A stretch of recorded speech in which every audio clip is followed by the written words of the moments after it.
Bien, voici un réseau informatique. Un seul appareil a une adresse IP, les autres n'en ont pas. Pour affecter une adresse IP aux autres appareils, je vais prendre modèle sur l'adresse IP du PC1. On sait, vous savez, que pour que les appareils puissent communiquer entre eux dans un même réseau, les adresses IP doivent être relativement identiques, c'est-à-dire les trois premiers nombres doivent être complètement identiques. Seul le quatrième peut être différent. Alors je vais commencer par tirer les câbles, voilà, par relier l'ordinateur portable ici, par relier cette imprimante ici, l'autre imprimante ici, et maintenant, pour que ça puisse communiquer, il faut donner une adresse IP. Alors, je commence par ce portable.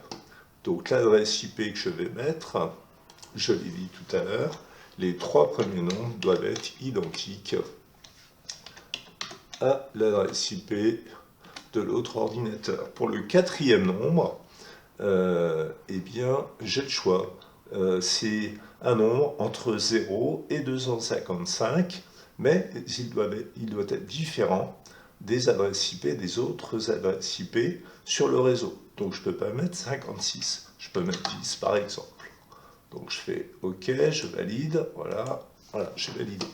Maintenant je fais la même chose pour l'imprimante, je mets aussi une adresse IP, voilà, donc 192, 160, alors, 192, 168, 0. Là, je peux mettre ce que je veux. Je peux mettre 17 si je veux. Voilà. Le masque de réseau, c'est toujours le même. 255, 255, 255, suivi de 0. Voilà.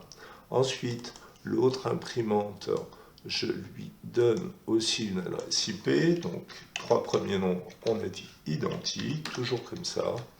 0. Là, je vais mettre 200. Voilà. OK. OK. Maintenant, je vais vérifier que mes ordinateurs, que mon réseau fonctionne. Pour ça, j'utilise le ping.